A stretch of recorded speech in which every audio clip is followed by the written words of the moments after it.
Glamour roles తో audience ని ఫిదా చేసిన హీరోయిన్స్ ఇప్పుడు రూట్ మార్చారు. హీరోస్ కి ధీటుగా పోరాటాలు చేసేందుకు సై అంటున్నారు.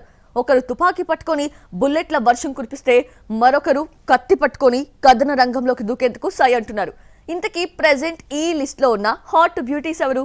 Just watch it. ఖుషీతో హిట్ కొట్టిన సమంత ఇప్పుడు యాక్షన్ ఫార్మాట్ ని తెరపైకి తెస్తోంది. ఫ్యామిలీ మ్యాన్ సిరీస్ లో ఫైట్స్ చేసిన తను ఇప్పుడు బంగారం అనే టైటిల్ తో ఓ మాస్ మసాలా మూవీ రెడీ చేస్తోంది. రీసెంట్ గా రిలీజ్ చేసిన ఫస్ట్ లుక్ లో గన్ పట్టుకొని కనిపించిన సమంత ఈ ప్రాజెక్ట్ మొత్తం యాక్షన్ కాన్సెప్ట్ తో తెరకెక్కుతోంది అని తెలియజేసింది. అలాగే సిటాడెల్ అనే వెబ్ సిరీస్ కూడా చేస్తోంది సమంత. ఇది స్పై థ్రిల్లర్. ఇందులో కూడా చాలా యాక్షన్ ఎపిసోడ్స్ ఓ రేంజ్ లో ఉండబోతున్నాయి. మిస్ శెట్టితో రీ ఎంట్రీ ఇచ్చిన అనుష్క ఇప్పుడు మరోసారి యాక్షన్ రూట్ లో ట్రావెల్ చేయబోతోంది. డైరెక్టర్ క్రిష్ తో ఓ యాక్షన్ మూవీ చేస్తోంది. రూరల్ బ్యాక్ డ్రాప్ లో సాగే ఈ సినిమాలో స్వీటీ ఊరమాస పాత్రలో కనిపించబోతోంది.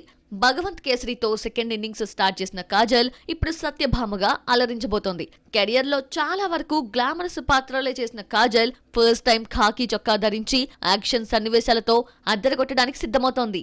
సానికా యుద్ధం సినిమాతో ఇప్పటికే యాక్షన్ రోల్ చేసిన కీర్తి సురేష్ ఇప్పుడు రివాల్వర్ రీటా అనే కొత్త ప్రాజెక్ట్ స్టార్ట్ చేసింది.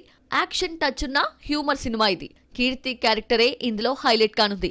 ఓదెల 2తో లేడీ ఓరియంటెడ్ మూవీ చేస్తోంది తమన్నా. ఇందులో నాగసాధు పాత్రలో ఈ బ్యూటీ కనిపించనుంది. కథ ప్రకారం గ్రాఫిక్స్ తో ముడిపడిన కొన్ని యాక్షన్ సీన్స్ ఇందులో ప్రత్యేక ఆకర్షణగా నిలుస్తాయి అని సమాచారం. అడవిశేష్ తో శృతి హాసన్ చేస్తున్న డెకాయిట్ కూడా యాక్షన్ మూవీనే. ఇందులో అడవిశేష్ కి ధీటుగా యాక్షన్ చేయబోతోంది శృతి. యాక్షన్ సీక్వెన్స్ లు ఇద్దరికీ సమానంగా ఉంటాయి అని తెలుస్తోంది. నిఖిల్ స్వయంభూ మూవీలో సంయుక్త మీనన్, నభా నటేష్ హీరోయిన్స్ గా నటిస్తున్నారు. స్టోరీలో హీరోయిన్స్ కథన రంగంలోకి దూకి యుద్ధం చేసే కొన్ని సన్నివేశాలు ఉన్నాయట. దీనికోసం సంయుక్త, నభా నటేష్ ప్రత్యేకంగా శిక్షణ కూడా తీసుకున్నారు.